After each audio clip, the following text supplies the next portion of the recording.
And I heard over and over again that, yes, we want to do this, yes, it's important, but, I'm constrained by what my investors want. And so I became convinced that investors were hugely important in helping the real economy to move in this direction.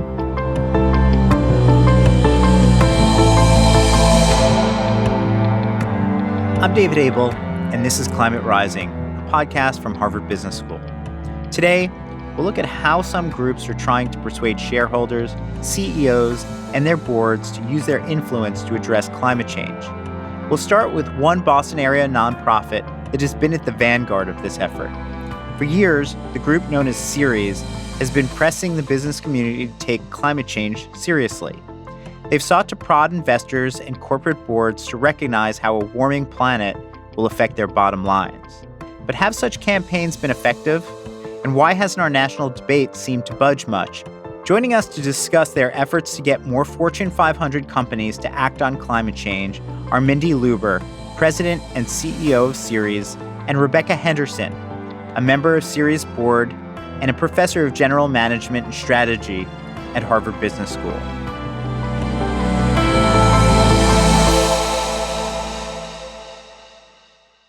I started by asking Mindy Luber, who has also served in government, about her work and why organizations like Ceres are needed.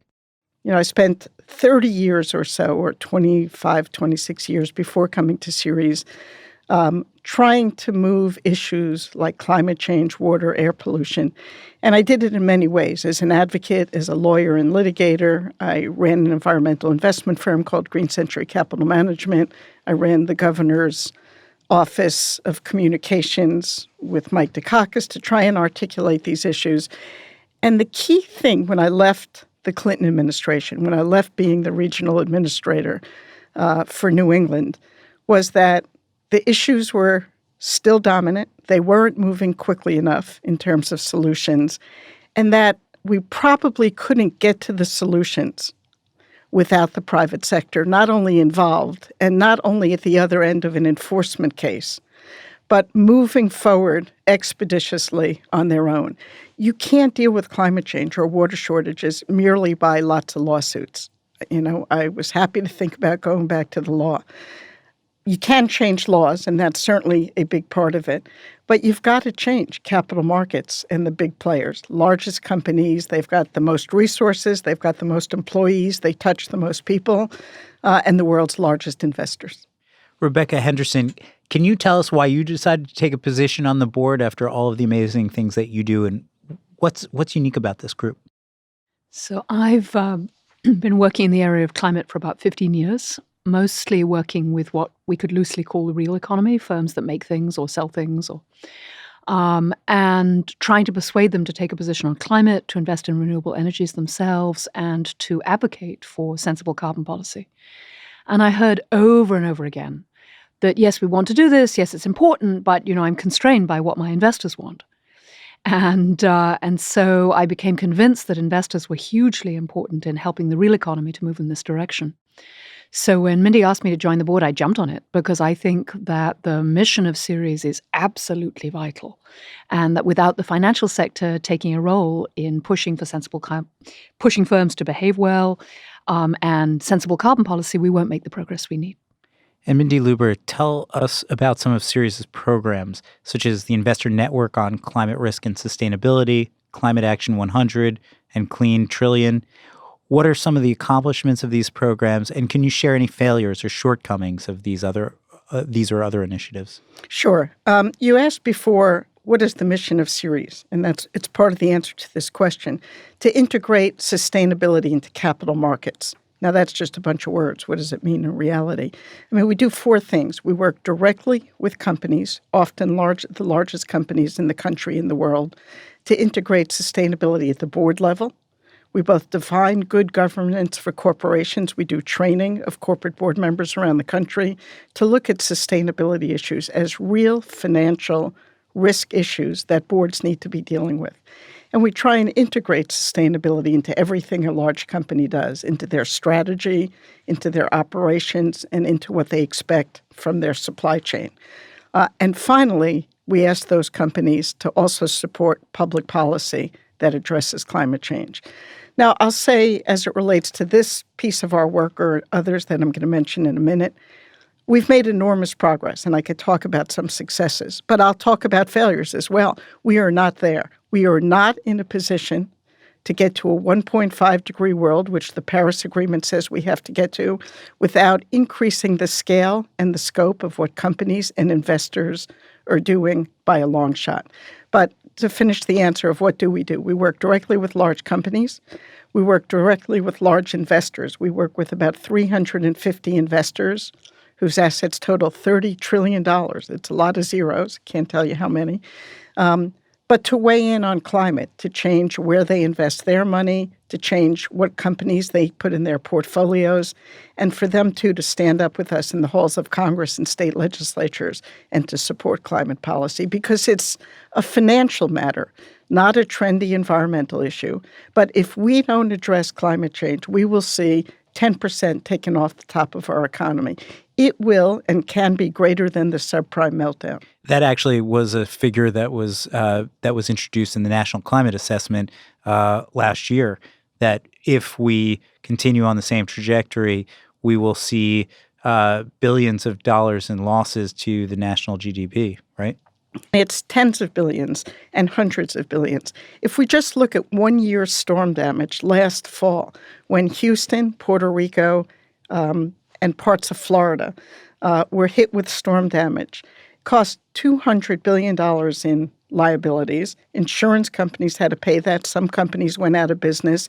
Human beings and communities were devastated. That's one tiny piece of our calendar. It's going on every day, everywhere. So we're talking about real money. And to look at climate as an environmental issue or some scientific issue that ought to be debated versus the future of our planet and our communities and the future of our economy, to look at it any other way is not looking at it with a straightforward lens on science. I was actually down in Puerto Rico immediately after Maria, and it was intense, and it still has not recovered. Just to see American citizens without water, having to go and put PVC pipes into holes in gutters and mountains to get water, it was intense.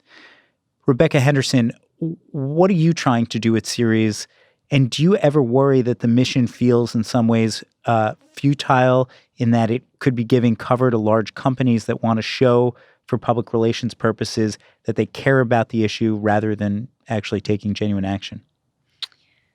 That feels like two questions. I mean, to answer your question, what do I do at Ceres? Whatever Mindy wants me to. So I try and be helpful in thinking through the mission of the organization. To your second question. But tell us a little bit more about what you actually do. Oh, I'm on the nominations committee and I'm on the corporate committee. So I work with the company in identifying corporations that might want to become part of Ceres program. And one of the questions we ask is exactly the question you asked me, which is this company just joining up for the PR, or are they really serious about wanting to make a difference? So that's something I play a small role in talking through. I like to think that a good board is continually pushing an organization on where the high leverage points are. I mean, one of the issues is that the need is enormous. You asked me, do I worry that this might be futile? I worry we might not succeed because we have to turn around an enormous ship. I mean, the entire energy economy is so large. So that's my principal worry, is we're not doing enough fast enough and using our resources as well as we could. So it's always the question I'm asking, how can we do the best possible job? To your question about whether I'm afraid that it's a real risk that the companies that work with us are really just trying to cover themselves, I'm not hugely worried about that. Taking a strong position on climate has a political risk in today's day and age. So any company that's going to commit to really greening their operations, reducing their emissions, to setting concrete targets and to tracking progress against those targets, that's an unlikely way just to pump up your PR position. That's going to take real work and real energy. So, no, I worry about firms making general gestures in the direction of corporate responsibility. But you work out fairly quickly when you're working with a company whether that's what they're about or whether they're serious.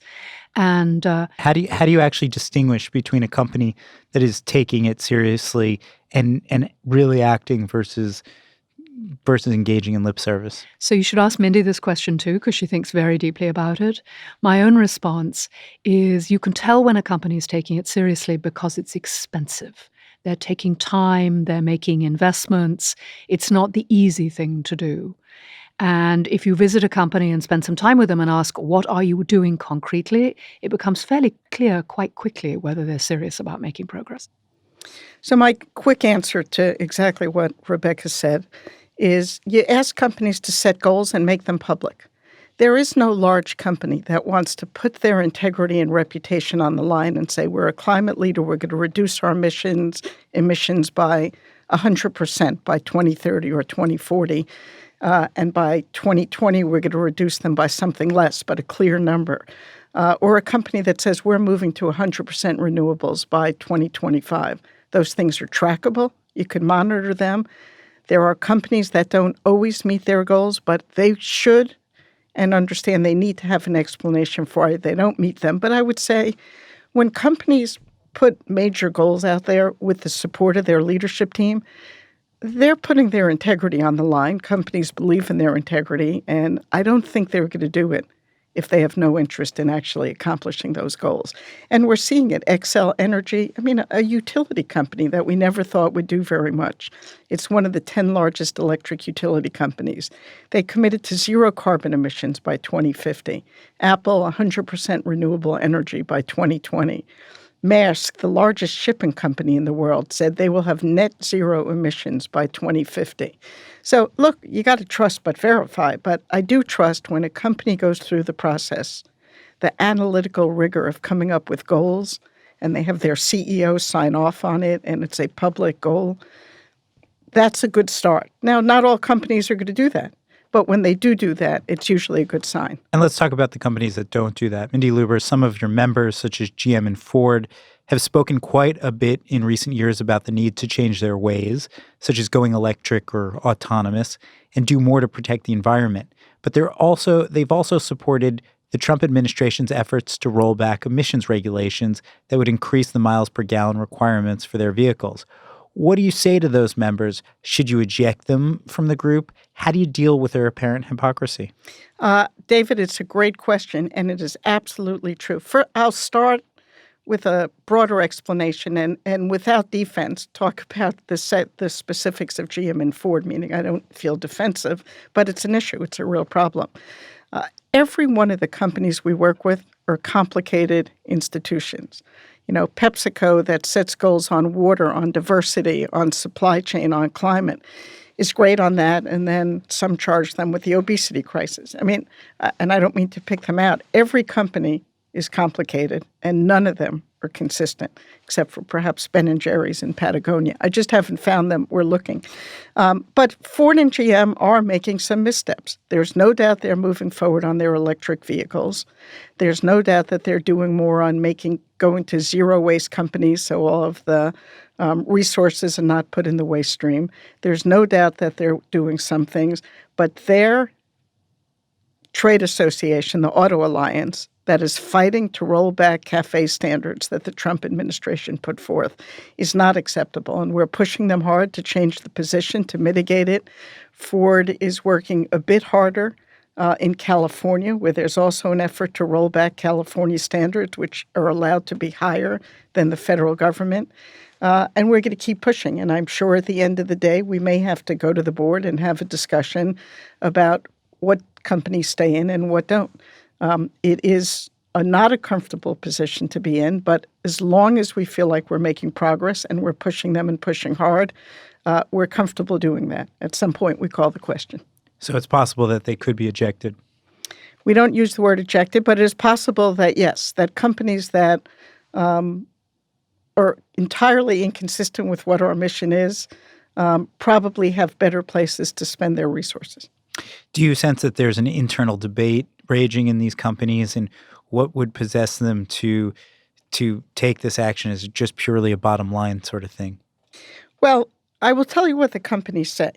They say that they were not necessarily looking to entirely roll back CAFE standards. It came as a surprise from the administration. And whether that's right or not, they haven't opposed the administration, so they need to be responsible for what their trade association says. There's very definitely internal debates. They are trying to move more products into the electric vehicle category rather than combustion engines. I think they realize, and we'd like to believe, that by 2035, combustion engines won't be on the road. If we don't change the transportation sector substantially, they're now the highest emitting sector.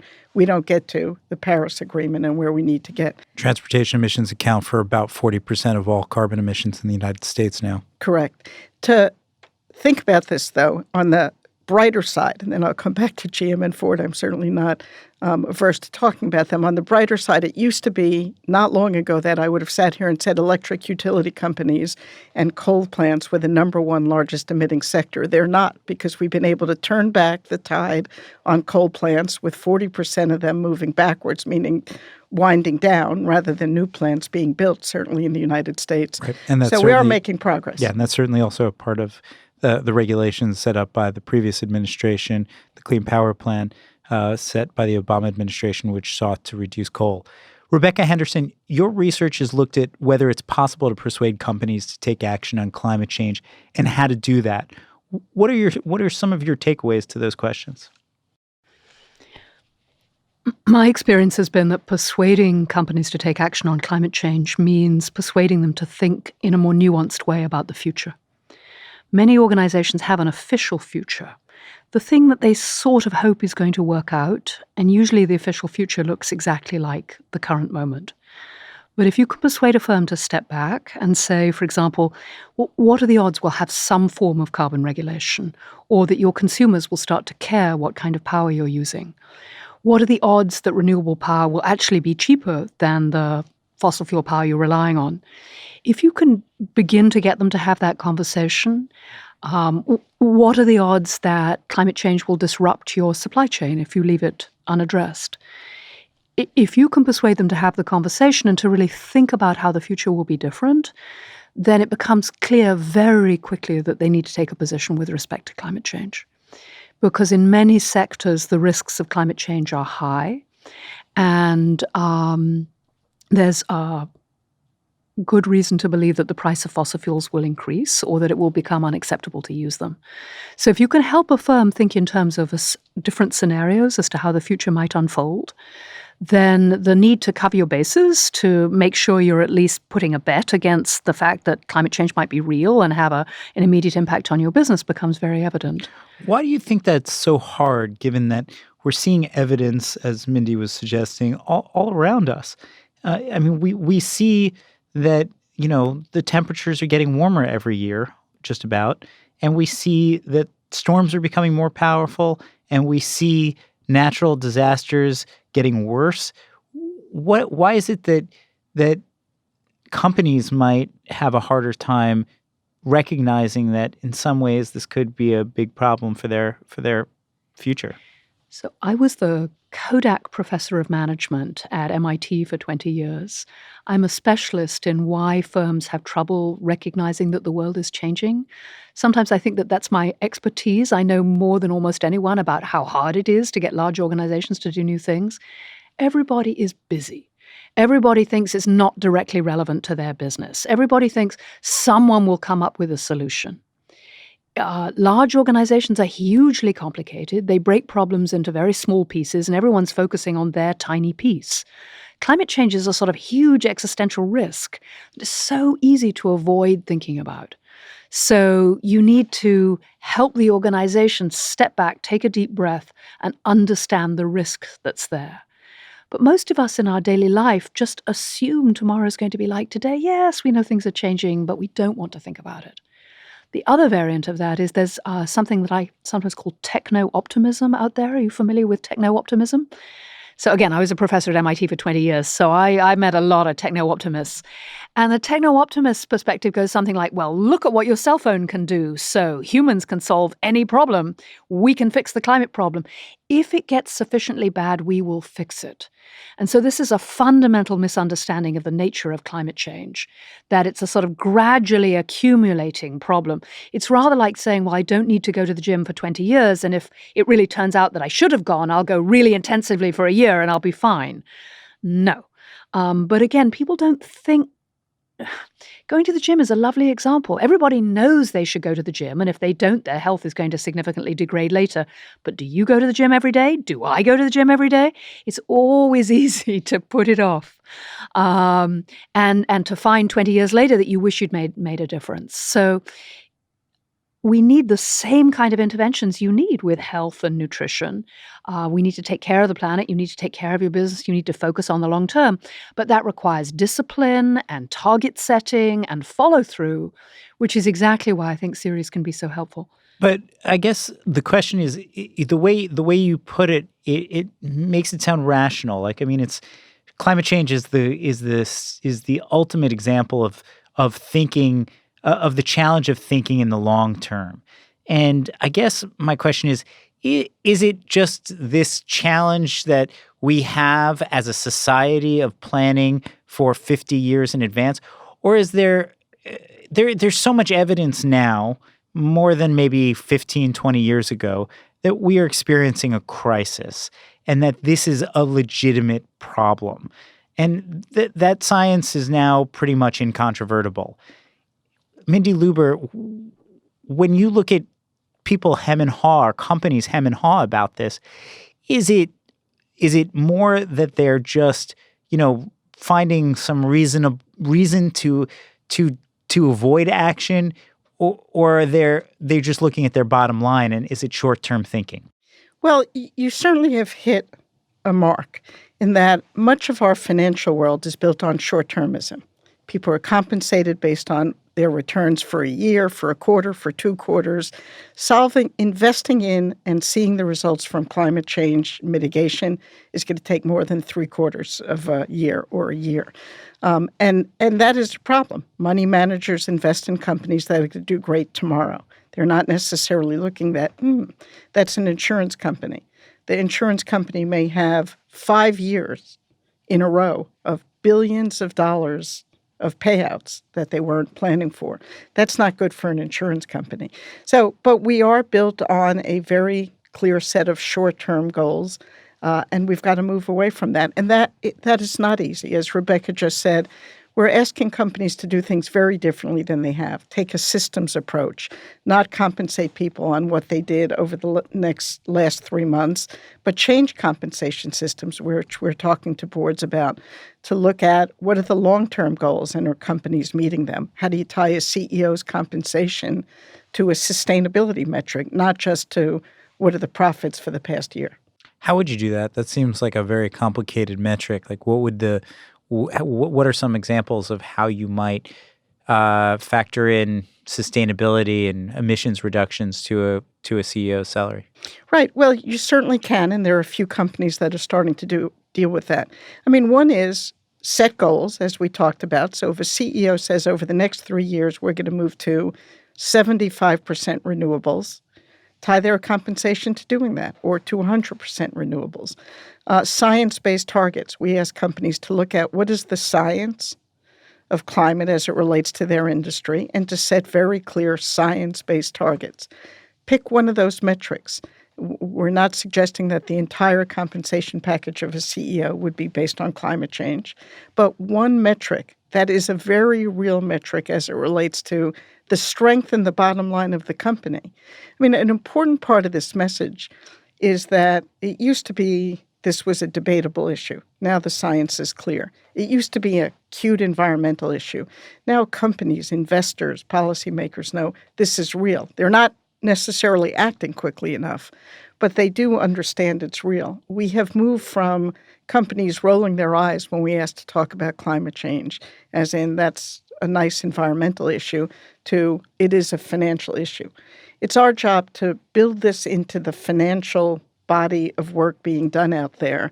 So climate risk is seen the same as inflation risk or trade risk or currency risk, not just as an environmental issue. Almost every sector of our economy, agriculture, apparel, food and beverage, almost every sector I could think of will be negatively harmed in the extreme as climate change continues to get worse. And so allowing them to integrate those metrics is quite important. And look, people do what they're paid to do. So building it into compensation certainly is one way to do that. Could I jump in here with another dimension of the issue? I think another reason that many people are reluctant to act or aren't acting is because this is a collective problem. If I do the right thing, but other people do not, it's not going to help. This is a classic problem where we all need to act together in order to solve climate change. And we don't have much practice in acting together against these kinds of long-term issues. In fact, I think one of the many important things that Ceres is doing, but perhaps the most important, is making very public who's acting and who's not, is trying to build coalitions so that people can look each other in the eye across the table and say, well, I'll take the hit, I'll do the work if you'll do the work. And that's super important. Because unless we build that kind of collective sense, it's going to be very hard to solve the problem.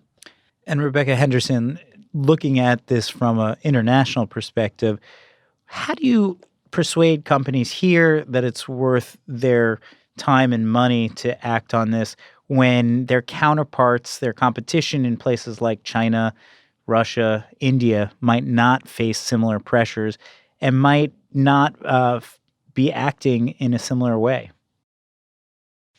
It's interesting you should say that, because as you look out across the world, the regime that's probably doing most to focus on climate change right now is China. I mean, the Chinese economy is big enough and the effects of climate change on China are large enough that the Chinese government can see it coming like a freight train and in fact is trying to move.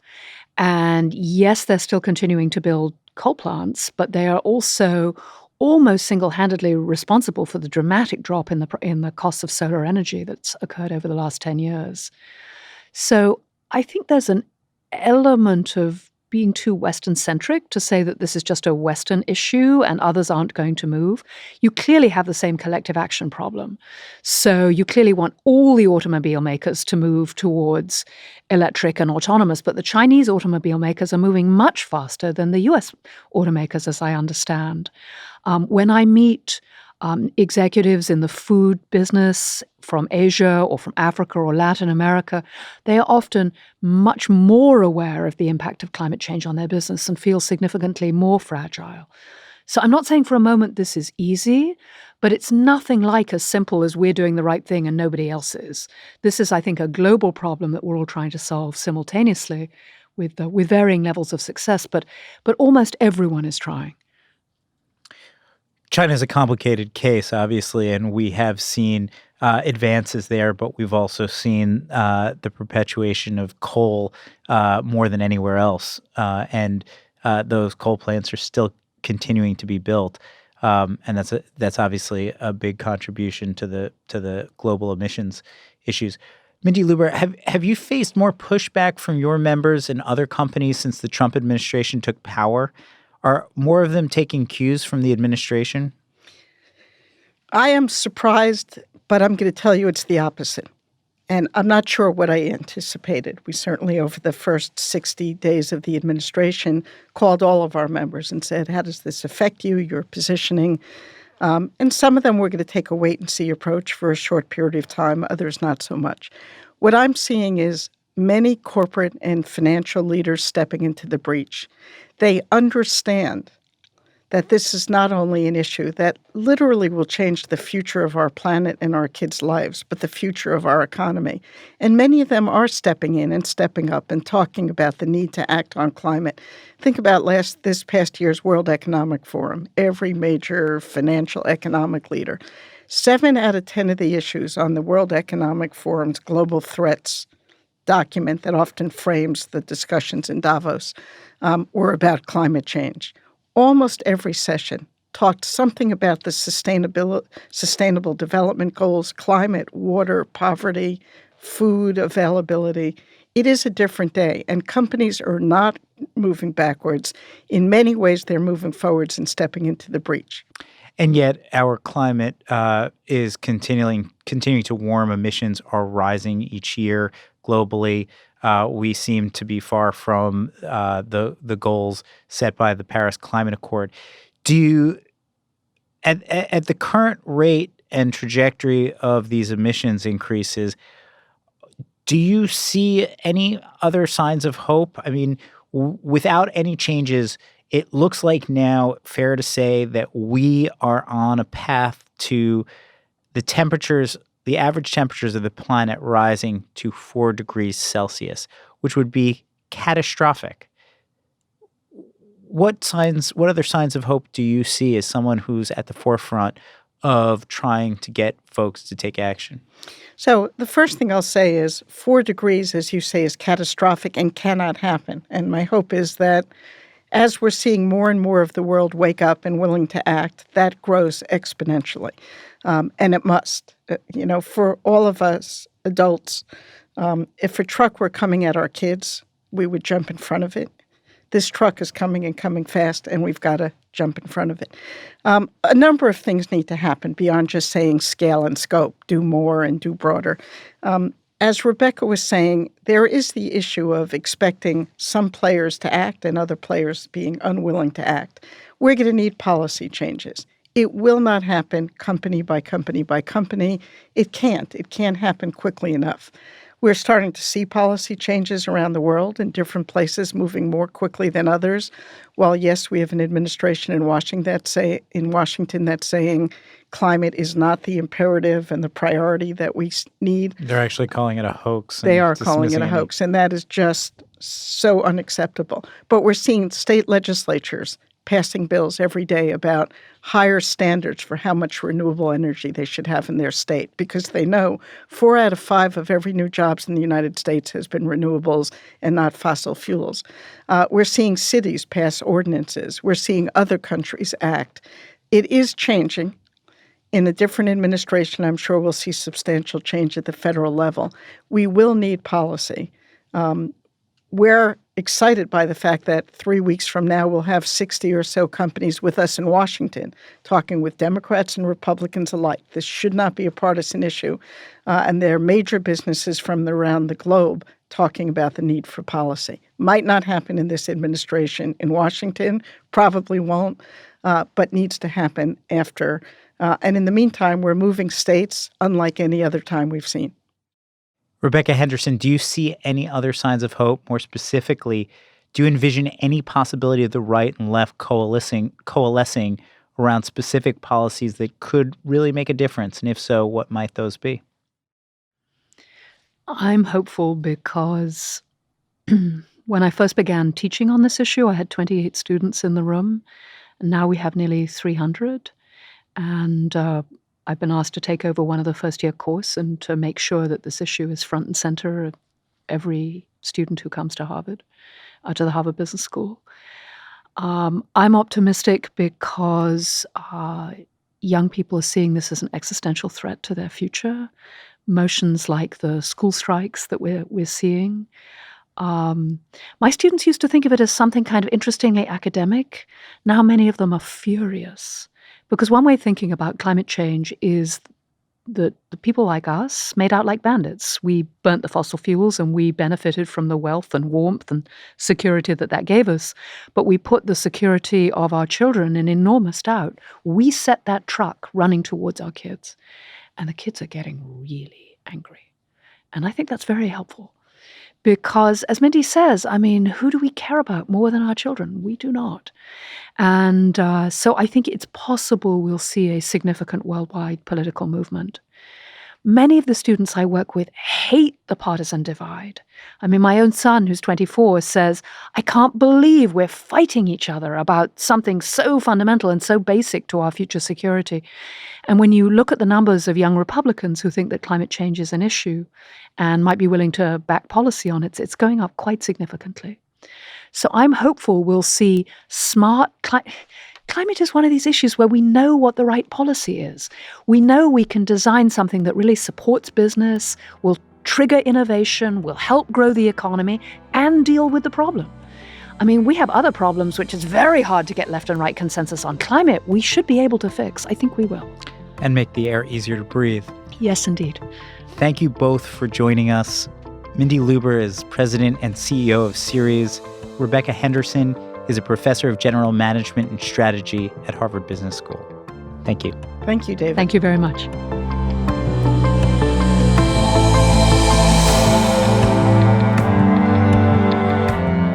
Thanks for joining us. I'm your host, David Abel. This is Climate Rising, a podcast produced by the Business and Environment Initiative at Harvard Business School. You can subscribe on Apple Podcasts or wherever you listen. And please leave us a review. We appreciate the feedback.